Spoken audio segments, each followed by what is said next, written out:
you. Yeah. Okay, firstly, thank you very much, and it is quite nice to be here with you guys, and thank you, Sarah. It's a brilliant idea to put all the industry together at one time. So fantastic, super.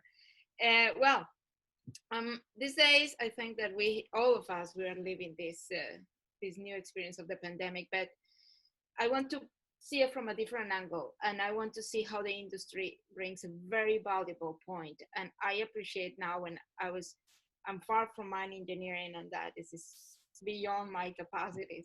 But it is amazing how to hear Norm and all of you talking about stakeholder engagement as part of the game. It's kind of the call of social science to be part of geoscience, and it is. It is just science combined to make this work. So trust becomes part of that. So what I want to go here on this is I will start taking you from different perspectives, and you're going to see what I really want to mean. And the purpose of my talk is basically to see that in the industry we build trust, and that is a big difference than other industries. So when you talk about this, we have communities asking, can we trust you? We have investors asking, can we trust you?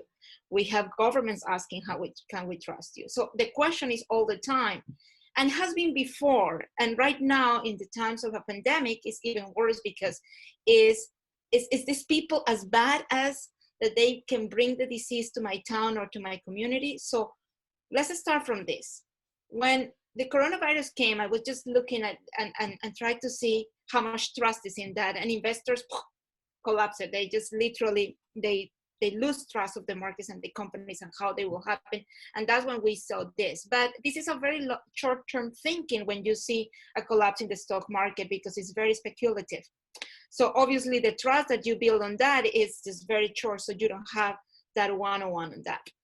And when we go and talk about, can we trust the state, can we trust the government, this area that is all where mostly mining is happening, obviously it's happening in Russia and other areas, but mostly that square goes on to show that mostly fragile states are located in these areas, and mining companies operate in these areas. So we have communities, governments, investors, everybody paying attention what mining is doing, knowing that mining works in high risk areas in terms of political and social conflict.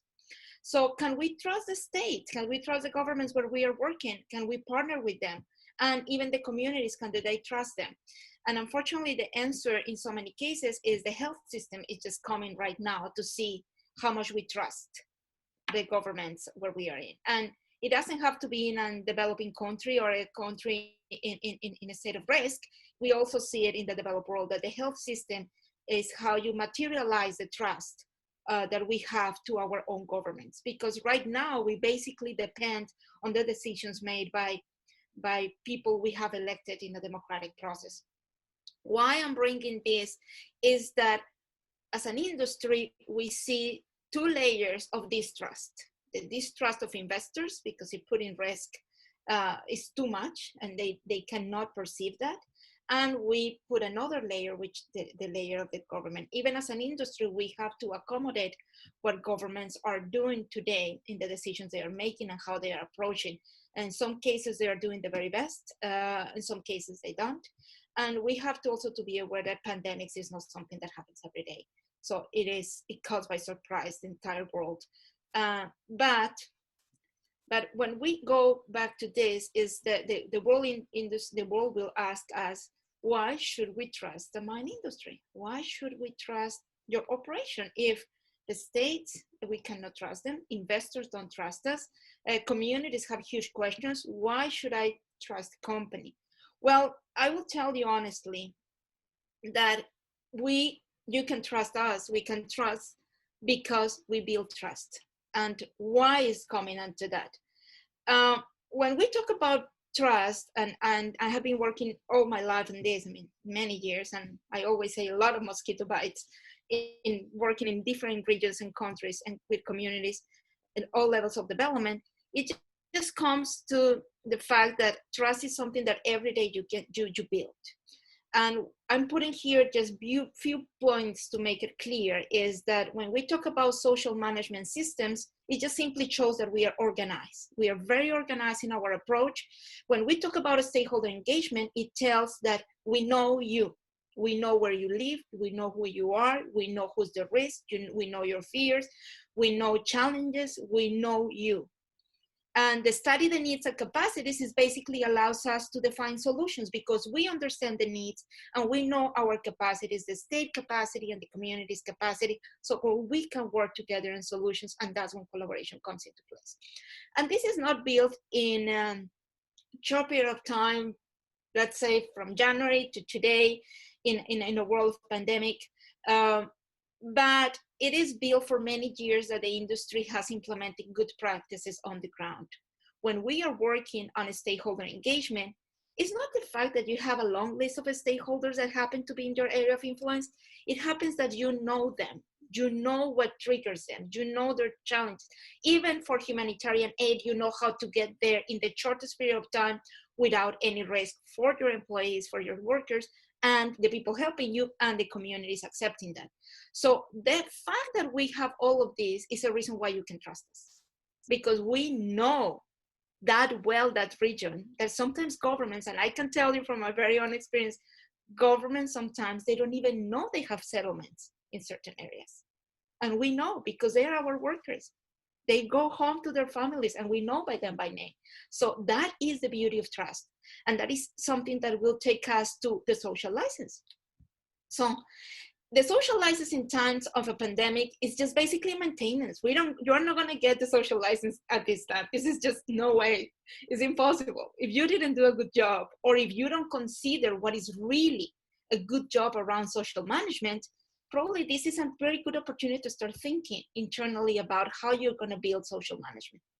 Well, the social license basically is maintained because you come to communities with accurate information about the pandemic and about how to prevent, how to work together on this, and they trust you.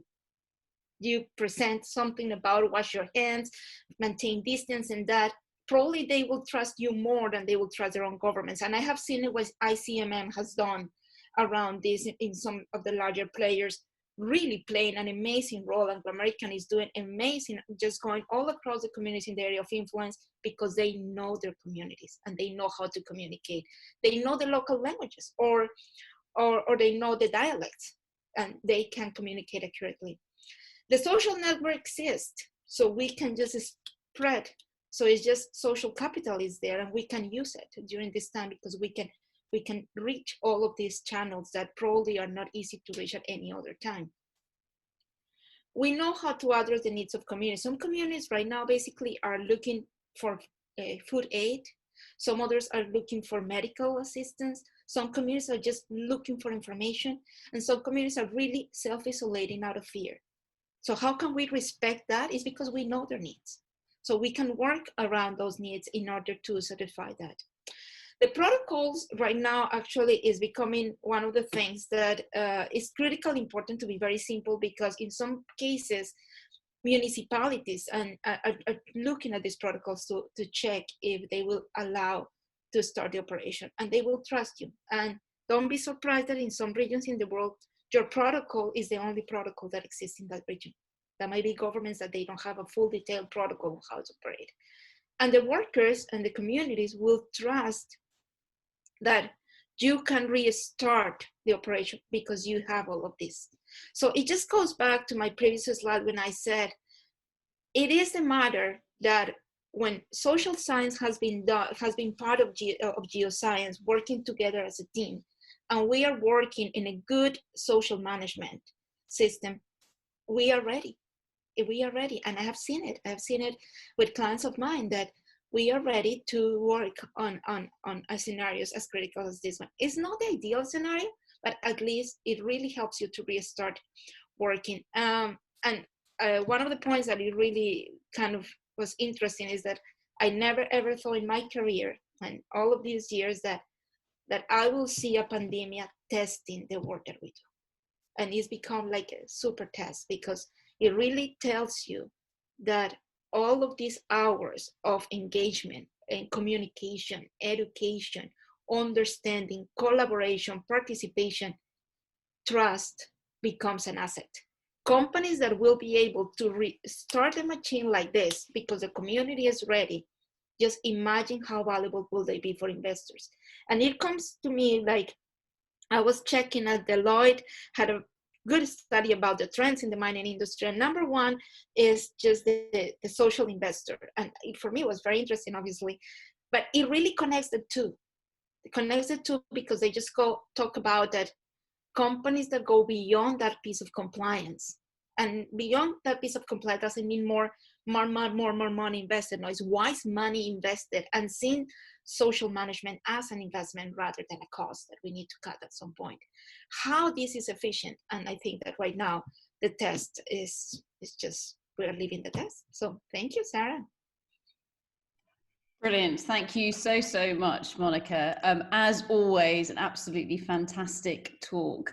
And those of you who can see my face, etc., you'll see that I've been replying to various comments that are coming in on YouTube. So whilst you were talking there, Monica, the fact that you started off with that word trust has sparked a really, really good discussion that's going on with those individuals who are watching us on YouTube. And just to give you the full context here, we've got a number of individuals who have very differing opinions with regards to mining within the likes of Portugal as a whole. And so I guess if we just leverage off that and taking advantage of this live conversation, Monica, when you're trying to build trust with different stakeholders or interested parties, or let's just call them people, when you're trying to build trust with those different individuals, do you have some hints or tips through which you can engage with people who don't necessarily want to come to the discussion? Or, you know, where there are, for various reasons, different barriers that are preventing people from being able to share what it is they want to say? Well, it is a multi-million-dollar question, but I will use an analogy, and I will be, probably all of us now, we correlate with that. It's just try to have a 2-year-old eating broccoli. So it's not very popular. So, but the point is that honesty equals trust. And sometimes, if we're going to tell the 2-year-old that broccoli is as delicious as Nutella, this broke the glass. It's not going to work. But the point is that comes into that discussions, and your approach to honesty is your approach to trust.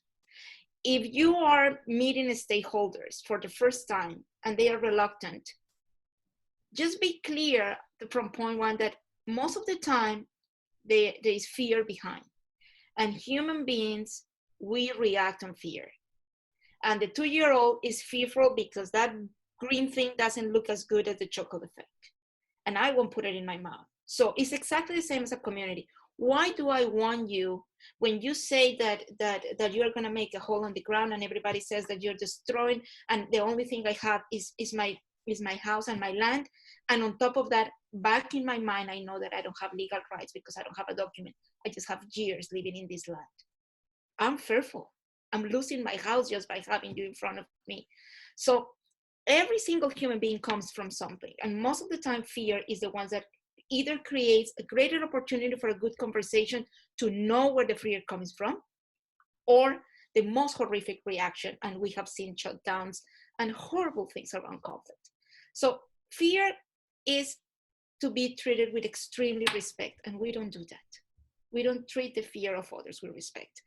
When you treat it with respect, you will have a conversation, and the conversation will take you to the next time. And that's how you build trust, step by step. Fantastic, thank you. I'm here in my mind working out the analogies of respect the broccoli. Sorry, no, respect the fear. That's absolutely brilliant. And so I guess building on that, then, Monica, if you have, obviously everybody wants to do the right thing. And everybody has fears, and they also have opportunities, etc. as well. If you have, say, intermediary groups who are perhaps, say, representing other groups of people who are actually the ones that perhaps you're trying to engage with. Are there any ways in which you can better interact with those kind of intermediary or gatekeepers that you sometimes find in these situations? I mean, that goes 101 to that conversation that you have in your communities and the honesty on that. If we just, I mean, there are many gatekeepers everywhere, and they have private agendas, and corruption has been huge in so many of the jurisdictions where mine is. And the point with that is that they learn that way. So it's kind of, we are going to work with communities to work with them on a different way. And this is, once again, fear comes into game, but this is the only thing I know. I mean, so why are you going to take me a different way? So understanding that also is part of your research. And I'm going to go back one step back, Sarah, because I think it's very important. Sometimes companies tend to think wrongly that when you do a stakeholder engagement, you just hire 3 people from the town because they know everybody. Yes, you want local workforce. You want locals because they know the story. But the mindset behind a social management system is a whole strategy. That's when I associate social strategy with social investment.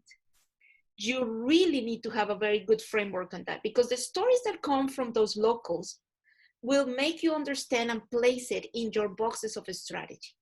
Some gatekeepers might be politicians that really they do everything just to be in power for the next year, but they won't care about the next 20 years or 10 years ahead for the mine and the community. Might be that it is religious organization that happens to be very close to the mine and is nobody's want to go to their church because of this. Might be so many things, but those so many things is not out of gossip. And I'm gonna go into this because gatekeepers at the local level or even at the national level, they feed themselves on gossip.